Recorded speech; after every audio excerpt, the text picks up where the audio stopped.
Bem-vindos a mais um bate-papo promovido pela ITT. Hoje discutiremos o tema negócios internacionais, uma área que ganha cada vez mais relevância em um cenário de reajustes tarifários, transformações no comércio global e uma nova ordem internacional em formação. Temos a honra de receber como convidado especial o ilustre doutor Celso Roberto de Aguilar Pinho, mais conhecido como Celso Pinho, que nos apresentará o livro A Evolução Histórica dos Negócios Internacionais, do qual é coautor ao lado de outros renomados especialistas. Vamos ver a breve bio do nosso doutor Celso Pinho. Celso Pinho é um profissional com quase 30 anos de experiência diversificada na indústria de petróleo e gás, onde ocupou cargos de gerência, direção e executivo na Petrobras. Com uma perspectiva global de negócios, essa sólida experiência o impulsionou em diversas áreas, como liderança em colaborações multiculturais, estratégia e definição de metas, ensino, coaching e mentoria, empreendedorismo e gestão de negócios em ambientes multinacionais complexos. Com doutorado em administração de empresas, especialização em negócios internacionais, Celso é movido pelos desafios de empresas que criam valor e prosperam em complexos ambientes de negócios multiculturais. Excelente, Pinho. A sessão contará com uma breve introdução feita por nossos agentes de IA, seguida da apresentação do Dr. Pinho. Ao final, abriremos um espaço para perguntas e respostas, exclusivo para associados. Vamos começar? Olá, hoje a gente vai explorar um pouco a história fascinante de como os negócios internacionais, o tal do ENAI, sabe? Como que isso virou um campo de estudo. A gente tem aqui uns trechos de um livro bem legal que mapeia essa jornada toda, né? Com os desafios, as evoluções. É uma área que, olha, já passou por crise de identidade, teve gente questionando se era relevante mesmo. Então, nossa missão aqui é tentar entender como o pensamento, o ensino e as instituições de NAI foram mudando, né, ao longo do tempo. Exatamente, é olhar para esses três pilares mesmo, como as ideias, as teorias evoluíram, como isso foi parar nas salas de aula, no ensino, e claro, o papel das estruturas por trás, tipo as associações profissionais que dão suporte. Perfeito. Então vamos lá. Começando pelo pensamento. Tem um capítulo interessante, né, que usou bibliometria para ver os artigos do GIBS, o Journal of International Business Studies, desde 76. Uhum. E eles aplicaram uma lógica meio quase darwiniana, sabe? Ideias que são herdadas, que mudam, que são selecionadas. E o que eles acharam foi basicamente uma fase assim de buscar uma identidade ali nos anos 70. Isso, e depois veio uma fragmentação maior, né? Ali pelo final dos 80, nos 90, tipo, várias sub-áreas pipocando, quase uma crise, talvez. É, E aí, mais recentemente, parece que entrou numa fase de, digamos, amadurecimento. mostra bem como o campo está sempre conversando consigo mesmo e com o que acontece fora, né? E essa dificuldade de definir o campo parece que vem lá de trás, certo? Tem um outro comentário no livro que questiona essa ideia de ter um marco zero. Tipo, tudo começou com o Heimer em 1960. Sim, sim. O argumento aqui, olha, focar num ponto só ignora um monte de gente que veio antes, outras influências que já estavam ali, sabe? Mesmo que não chamassem de NI na época. Entendi. Definir o comecinho é bem complicado. Talvez até meio artificial, né? Reflete muito a natureza misturada, multidisciplinar da área. Uhum. Interessante essa complexidade toda sobre as origens do pensamento. E como é que essas ideias, depois que começaram a, digamos, se firmar, como elas chegaram nos estudantes, nos profissionais? Isso leva a gente direto para a questão do ensino, né? Exato. E aí tem um capítulo-chave que analisou, nossa, dezenas de livros didáticos importantes, desde lá de 1966 até 2022, e também planos de ensino da AEB, a Academy of International Business. Uhum. E a mudança mais clara foi um aumento na atenção para temas como cultura, estratégia, ética, Essas coisas ganharam muito espaço. Quer dizer, os assuntos clássicos, tipo comércio internacional, finanças, as multinacionais, isso continua lá, claro, mas o foco se abriu muito. Globalização, sustentabilidade, o digital, nossa, isso ganhou um peso enorme. Uhum, Pois é, reflete o próprio mundo dos negócios mudando, né? totalmente. E não é só o que se ensina, né? Mas como se ensina. A análise lá dos planos de aula mostrou que estão usando cada vez mais estudo de caso. Ah, o clássico estudo de caso. Isso. Que tem raízes lá atrás, né? O livro até comenta, coisa de Harvard. E também mais aprendizagem por projeto e o uso pesado das plataformas digitais, os LMS. Mas olha, nem tudo parece ser só avanço, né? Teve um comentário que levantou uma preocupação sobre talvez estar diminuindo o número de departamentos focados só em NI nas universidades. Fiquei pensando no impacto disso. É uma preocupação real, sim. Pode ser que a identidade do campo se dilua um pouco, ou, por outro lado, pode ser que a ENI se integre mais com outras áreas da administração, né? O futuro vai dizer. Mas mostra como até a estrutura da universidade mexe com a evolução do campo. O que já faz a ponte perfeita para o nosso terceiro pilar, as instituições. Vários capítulos olham para A e B, a Academy of International Business. E eu adorei a metáfora que usaram. Ah, aquela da A e B como se fosse uma multinacional? É ótima, né? Muito boa. A diretoria seria a matriz, os chapters regionais, tipo o nosso aqui na América Latina, seriam as filiais. Subsidiárias geográficas, isso. E os SIGs, né, os grupos de interesse compartilhado, tipo o IABO das mulheres na academia, seriam as unidades temáticas funcionais. Exatamente. E essa metáfora não só ajuda a gente a visualizar a coisa toda, mas talvez até mostre os desafios que uma organização assim, global, enfrenta. Parecido com uma empresa mesmo, né?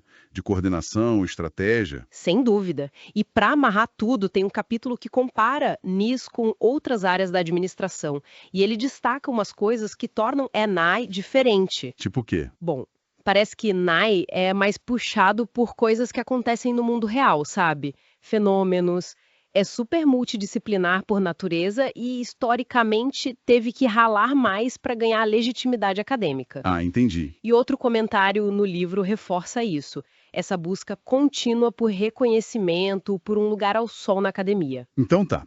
Resumindo essa nossa conversa, o que a gente vê é a história de um campo assim super dinâmico, né? Uhum, Que não para de se mexer, de responder o que acontece lá fora e aos debates internos. uhum. As teorias mudam, o jeito de ensinar muda, as instituições, elas se adaptam. Exatamente.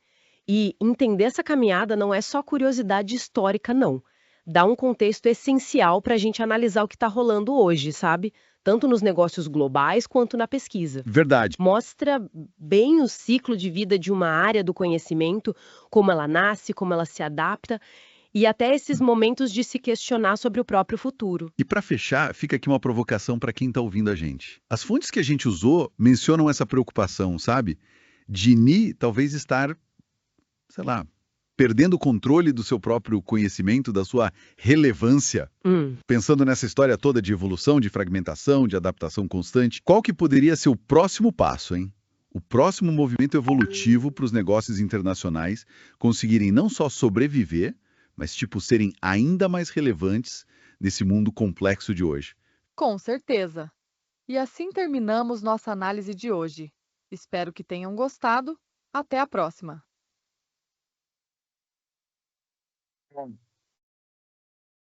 Um grande PIN. Eu acho essa área muito importante, principalmente agora com essa nova ordem mundial, né, de trading.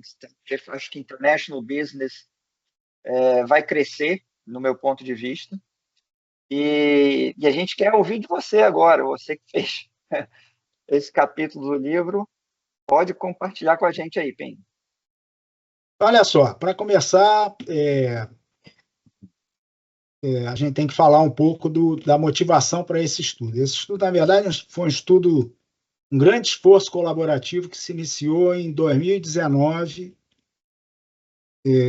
num daqueles grupos de interesse específico que o Academy of International Business tem. Um deles é manter a história do International Business, vamos dizer, recolhida, guardada e documentada. E isso não havia sido feito até hoje, até lá, né, 2019. Então, se juntou certamente em torno de 50 pesquisadores de International Business do mundo inteiro, Estados Unidos, Europa, América do Sul. Cada um ficou encarregado de fazer uma parte de um livro que teria essa conotação de analisar historicamente a evolução do International Business como um campo de conhecimento, que é um campo que vocês vão ver bem novo. Então, esse trabalho durou 5 anos. Começou em 2019, quando a gente ainda estava na reunião do AIB lá em Copenhague, e terminou esse ano. Esse ano o livro finalmente foi publicado pela Palgrave. Então, quem tiver interesse, por favor, vá lá, compre. O AIB agradece. E a ideia desse livro foi justamente mapear as 3 grandes linhas que um campo de conhecimento tem, que é o pensamento, o ensino e as instituições que fazem essa roda girar. Então, são as partes que o livro tem. O livro tem ainda uma 4ª parte, que é vamos dizer assim, um olhar para frente do que pode vir, uma discussão sobre próximos passos. E, basicamente, é claro, a gente tem que dividir, para ser didático, em pensamento e ensino, mas essas 2 coisas estão sempre interconectadas, né? Quer dizer, quando você no ensino recebe uma pergunta de um aluno sobre alguma coisa que ainda não tem uma ideia muito bem formada, você está alimentando a academia, principalmente quando você está falando de negócios, que você está lidando com executivos, né? Então, o executivo leva um problema para você dentro de sala de aula e você acaba percebendo que é um tema que ainda não está estudado o suficiente. Daí, negócios internacionais ser tido assim como um campo do conhecimento que surgiu muito baseado na experiência, porque ele vai aparecer fortemente a partir, embora a gente tenha tido diversos estudos anteriores a ele, de baixo para cima, tá? Quer dizer, você começa aí com estudos de trade, lá começando com Smith, com Ricardo, e você vai falar de várias teorias que naquela época explicavam o trade entre as nações, numa época ainda que não se falava em globalização, mas já se falava em cada um produzir aquilo que fosse melhor e vender para os outros, ao invés de tentar produzir tudo, por exemplo. A partir daí, as firmas começaram a existir no início do final do século XIX, XX, com a Revolução Industrial, e aí essas firmas começaram a ser objeto de estudo pelas universidades. Então, você teve até os anos 50 um foco grande nas firmas e na disciplina de negócios.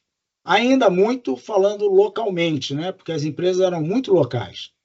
Mas já nos anos 50, no pós-Segunda Guerra, o Plano Marshall criou um grau enorme de atividades na Europa, de reconstrução, e diversas empresas daqui, dos Estados Unidos, foram para lá, e empresas de lá começaram a também olhar o mercado de cá. Então, essa multinacionalização dos negócios é o primeiro grande motivador de tentar se estudar esse fenômeno. Passou a ser um fenômeno novo. Por que as empresas vão para o exterior? Como elas vão? O que elas ganham indo? Etc. e tal. Então, ele fala lá do Heimer, em 1960. O Heimer é um cara que escreveu uma tese de doutorado sobre isso, sobre a internacionalização de empresas. Só que aconteceu, essa tese de doutorado ficou escondida e foi aparecer só nos anos 70, quando um dos advisors dele, né, um dos professores que orientavam ele, caçou esse troço e tirou de dentro do armário e disse: puxa, tem aqui uma teoria que explica a internacionalização de empresas. Tá certo? Então, por isso que a turma diz: não, embora o Reimann tenha sido o primeiro cara a pensar e falar em internacionalização de empresas, em 60, o estudo dele só apareceu muito depois. Então, teve gente durante esse caminho que andou construindo, botando tijolinhos, porque o conhecimento é sempre você juntar tijolinhos, né? Botar um em cima do outro. Então, nos anos 60 ainda pensando na firma, apareceu a questão do comportamento das firmas, como elas se posicionam de acordo com os problemas. Em 1960 também começaram alguns estudos do FDI, que são os investimentos no exterior. Então, como as firmas fariam isso, com que propósito, em que momento era mais negócio as firmas investirem no exterior ao invés de investirem em casa. E o que elas ganhavam com isso? Em 65 entrou a teoria do ciclo de vida de produtos, que era uma coisa que não se falava. E aí esse ciclo de vida mostrou que você podia ter ondas de um mesmo produto, dependendo do seu mercado. Então, produtos que aqui nos Estados Unidos, se a gente lembrar do Brasil com os carros, diversas fábricas nos anos 60 foram desmontadas nos Estados Unidos e levadas quase que inteiras para o Brasil para produzir carros lá. E os carros que se produziam no Brasil eram carros que já tinham, vamos dizer, um certo grau de obsolescência e de falta de atratividade para o mercado americano. Então, você começou a ter essa coisa do ciclo de vida de produtos, os produtos sendo levados para outros mercados onde eles entravam como novidade, quando em outros mercados eles não eram mais novidades. A mesma coisa, em 66, a gente teve estudos mais fortes de investimentos no exterior, porque muitas empresas começaram a investir mais e mais. E com esse investimento, a academia tinha que responder de alguma forma, dando suporte aos ensinos para esses executivos. Então, em 1970, você tem, nos anos 70, já uma consolidação da estrutura de uma multinacional, de uma empresa multinacional. E aí os estudos vão todos para como gerir essas empresas. E aí, quando pensar em gerir empresa, nós estamos falando do marketing internacional, estamos falando de finanças, como é que o dinheiro vai, como é que o dinheiro vem, recolhimento de impostos, enfim, todas as variáveis que uma empresa normal tem, elas passaram a ser estudadas e desenvolvidas no campo do pensamento sob a ótica internacional, não mais só local. E aí começa a discussão do que é melhor, devido à questão do ciclo de vida de produtos e da internacionalização da multinacional, entra aquela discussão, o que é melhor, local, você adaptar um produto ao gosto local, ou você ter um produto global, tá certo? E essa discussão vem até hoje. A gente vê que a partir dos anos 2000, você começou a ter anúncios globais de multinacionais para o mundo todo. E em 1970 começou a se buscar a explicação econômica, financeira da multinacional. Então, várias teorias foram lançadas também, explicando dos ganhos, das perdas, do que as empresas teriam de benefícios e custos com a internacionalização. E também se falou, a partir de 80, no comportamento da firma, não mais uma firma local, mas agora uma firma global. Como é que ela seria, com ambientes culturais diversos, como essa multiculturalidade coexistiria dentro da empresa, relação de headquarter, né, das matrizes com as filiais, de acordo com suas idiosincrasias, né? Cada país tem os seus. E aí entrou a questão da estrutura, né?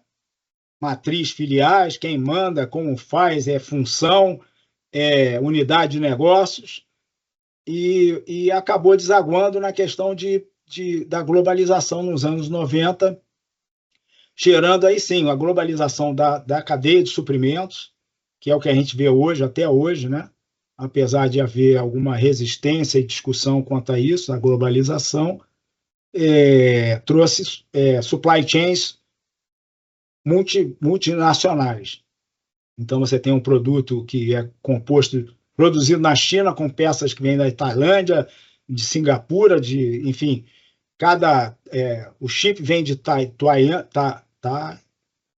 Taiwan, e por aí vai. Então, você hoje tem um produto que você, apesar de dizer que ele é made in China, você vai ver, China responde por 70%. Carros, se você olhar lá no final do teu manual do automóvel, ele vai te dizer quanto percentualmente cada país colaborou naquele produto.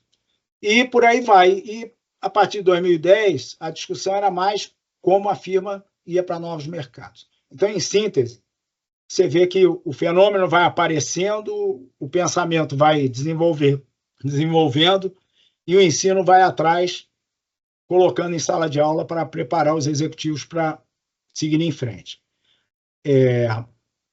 E aí entramos no livro. Então, o livro conta essa história toda do desenvolvimento do pensamento, os principais pensadores, dos caras que trouxeram essas experiências do real world, né, do mundo real, para dentro da academia, para estudar, para explicar. Depois, a ida disso para dentro do teaching, né, do ensino. E aí eu peguei uma parte dessa explicação de como o ensino se desenvolveu e como ele andou para e passo também com essa evolução do pensamento. É esse capítulo que estamos aqui, que é feito por Pinho, Pinho e Pinho e Pinho. Somos 2 Pinhos, eu e minha esposa. Trabalho em família. É bom porque é mais fácil, porque não tem... As interfaces estão ali, né, no dia a dia. E aí a gente... O que fez nesse capítulo? A gente analisou diversos livros didáticos, começando lá em 1966. Aí vocês vão dizer, por que 66? Porque a gente tinha assessorando a gente caras com mais de 50 anos. Inclusive o livro cita que um deles, com quem eu trabalhei, pegando discutindo com eles que livros pegar, dos iniciais. Ele até faleceu ao longo do projeto, que é o Jim Goodwill. E o Jim dizia, não, esse livro aqui é um livro que foi importante quando a gente dava aula de negócios internacionais, que na academia ainda não era uma linha de pesquisa e ensino, era uma parte do business, e aí por aí vai. Então tem uma lista de 64 livros didáticos, e a gente, para corroborar com isso, a gente foi buscar, entre os membros do AIB, da Academy of International Business, os sílabos deles, né? Como é que diz? O guia do instrutor lá dos cursos, que os caras davam as ementas, né? Em português chama ementa, as ementas dos cursos. Então, com isso feito, a gente passou a discutir a importância do livro didático, ainda responde 93% dos cursos para o pessoal, no nível da faculdade, né? Do undergrad, ainda são baseados em livros didáticos, tá certo? Não tem aquela coisa o livro didático ajuda como um guia. São a principal ferramenta, né, do curso de graduação, e eles sempre refletem o conhecimento que a gente tem da disciplina, tá certo? Bom, analisando essas ementas, 79% delas, porque a gente tinha alguns cursos que eram mestrado, outros doutorados, e aí no mestrado e doutorado o livro não faz muito sentido. Mas para você guiar um curso de graduação, os livros fazem muito sentido.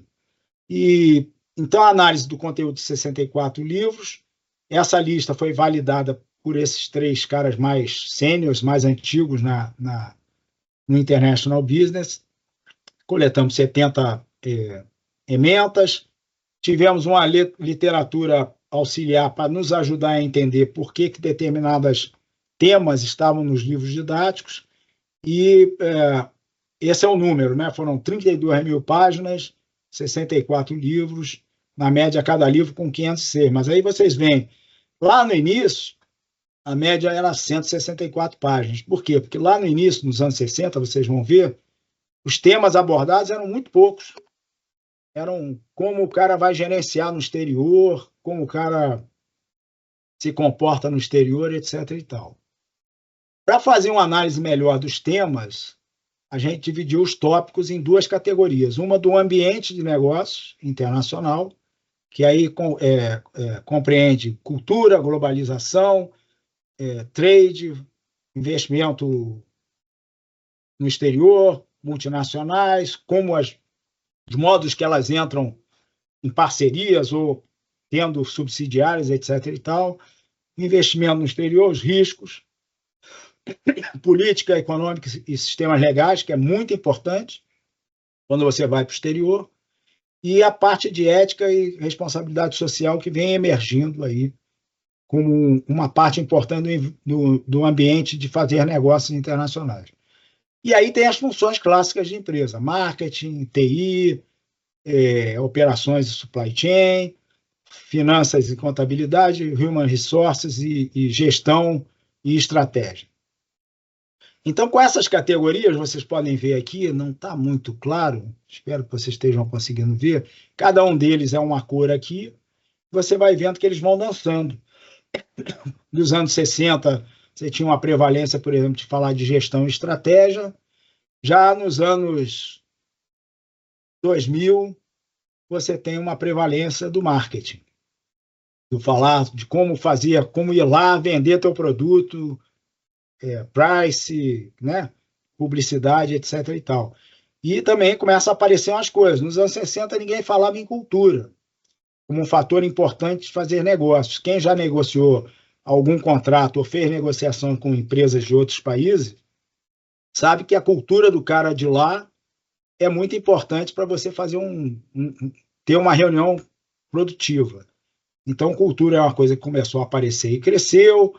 A parte toda de negócios de mercados emergentes, que apareceram, teve um boom nos anos 2010, que somos nós, né? Brasil, são vários, são 27 países que são considerados mercados emergentes, e por aí vai. Então, essa dança aqui, por exemplo, outro tema grande no início, era multinacional e foreign direct investments. Então, esse troço já começou a reduzir e está mais igualitário agora, hoje em dia. Bom, só para mostrar como é que eles dançam, vocês veem que alguns declinam, como, por exemplo, o estudo de MNS. Por quê? Porque amadureceu.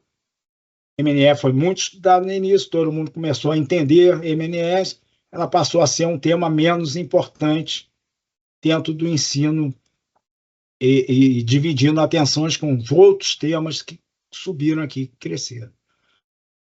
Então, a evolução temática do ambiente ocorreu basicamente com foco em MNS 60-70. Em 80 se falava, os livros falavam muito de comércio, da cultura, da política, do ambiente político, do ambiente de finanças de cada país. E a partir do ano 2000 começa a aparecer nos livros didáticos a questão de ética, sustentabilidade, fazer negócios com responsabilidade social, cultura ganha destaque por causa disso, porque cada país ser responsável significa uma coisa, e como ser globalmente, que não adianta a empresa ser responsável nos Estados Unidos e não ser, sei lá, a Tailândia. Ela tem que ser responsável, e a gente viu vários exemplos ao longo da vida de empresas que, por exemplo, usavam serviço escravo, trabalho escravo para fabricar. A Gap sofreu muito com isso. Fabricar roupas com serviço escravo lá na Tailândia. Enfim. A mesma coisa na distribuição temática das funções, em que você tem o marketing tendo uma prevalência aqui, mais recentemente, e que no começo você falava muito de gestão e estratégia. Você não falava quase do marketing. Bom, aí também no temático você tem uma evolução, saindo de estratégia e controle, para marketing assumindo protagonismo, e agora recursos humanos. Como é que você gere pessoas de várias nacionalidades na tua empresa? Não é fácil. Inclusive, para os IBMianos, o estudo que deu início ao mais importante para falar de cultura global foi um estudo na IBM em 1980, feito pelo Hofstede. Esse é o cara que lançou o estudo, ele fez uma puta de uma pesquisa na IBM ao longo de um ano, nas várias subsidiárias, e elencou 8 coisas que distinguem as culturas entre si. Inclusive, alguns aí, se não tiverem conhecimento, dá uma lida que é interessante, explica muito. Explica, inclusive, por que a gente gerencia no Brasil diferente do que gerencia nos Estados Unidos. Bom, o resultado da ementa. O que eu fiz com as ementas? Eu peguei as ementas e fiz um tratamento de análise de conteúdo com palavras. Então, eu usei o Natural Language Process, que é, né, nada mais, nada menos que você jogar as palavras todas dentro de um software, ele vai elencar as mais citadas nos documentos e vai te dar aí um nível de importância. Então, isso foi feito para os títulos, isso foi feito para as palavras mais usadas em si na descrição dos cursos, e isso foi feito também nos objetivos. Por quê? Porque aí a gente busca entender se os objetivos, por exemplo, do curso, eles estão alinhados com o que o pensamento vem desenvolvendo ao longo do tempo. E isso se mostrou verdadeiro nas ementas. Como resultado das ementas, a gente também descobriu que estudo de caso é prevalente, o uso. Tem vários verbos hoje em dia usados para os alunos, para que eles explorem, desenvolvam e entendam conteúdos. E as palavras mais usadas, claro, estudantes, global e estratégia. Outra coisa que eu fiz foi pegar essas palavras, e existe uma forma na estatística de você agrupá-las de acordo com como elas são citadas. Se elas são citadas mais juntas, elas tendem a fazer parte de um grupo de palavras que são citadas juntas, que representam um tema. É isso aqui que eu fiz. Eu fiz uma análise que a gente chama de clusters, de grupos, e foram 6 grupos que apareceram, os nomes estão aqui, grupos que falam da introdução do curso, outros falam dos ambientes que se dão os negócios, outros falam de estratégia, regras do curso, informações estratégicas utilizadas na preparação dos trabalhos e as ferramentas que apoiam o processo de ensino e aprendizagem. Desse estudo aqui, deu para sair as informações dos principais meios que hoje são usados para ensinar nas universidades. Tendências em práticas. Um aumento enorme de uso de plataformas digitais. Quer dizer, o aluno hoje não tem mais o livro, por exemplo, físico, é um e-book, com acesso à plataforma que dá para ele perguntas e respostas, dá para ele sumários dos capítulos, enfim, ele tem tudo isso na palma da mão dele. Isso ajuda o professor também, porque todos os trabalhos são colocados lá, apresentados para os alunos e depois de feitos, recolhidos, tudo no ambiente digital, usando muito quizzes, múltipla escolha, projetos que peguem várias coisas que você ensina ao longo do curso para os caras fazerem em grupo, porque essa dinâmica é importante, e apresentações também em grupos dentro de sala de aula. E depois do Covid apareceu muito a expansão do remoto e do híbrido. São cursos online e cursos que mesclam o online com o presencial. Tá certo? Esse é um fenômeno importante. Então, como discussão final do capítulo, o ensino reflete a evolução da disciplina. A gente vê claramente naquela flutuação de coisas que aparecem lá no primeiro gráfico, e você tem os conteúdos dos livros mudando de acordo com o pensamento evoluindo, saindo de multinacional, falando mais da cultura, etc. e tal. A cobertura temática também segue as mudanças ambientais. Então, globalização aparece no ano 90, ela começa a ser prevalente, ganhar maior espaço nos livros a partir dos anos 90. Tá certo? E o crescente uso de recursos digitais. As contribuições do capítulo evidenciar o papel dos livros como registro histórico. Isso é importante, porque a gente hoje olha um livro, pensa que é um troço só para enfeitar estante. Na verdade, ele tem ali um conteúdo que, se usado como registro histórico, é importante para você desenvolver vários pensamentos. Apoia as futuras reformas curriculares, porque aponta as tendências e oferece dados para pesquisas sobre ensino de negócios internacionais.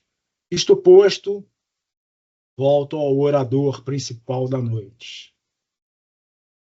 Grande Pinho, não, muito obrigado pela apresentação. Eu acho que essa área é uma área muito interessante, porque negócios internacionais, baseado na cultura, e também agora com a inteligência artificial, isso aí eu acho que vai dar um boom, vai ter muito mais estudo em relação às várias culturas se interagindo.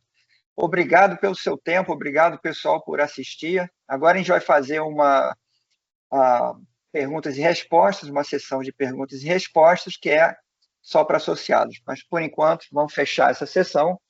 Valeu, Pinho. Obrigado. Nada.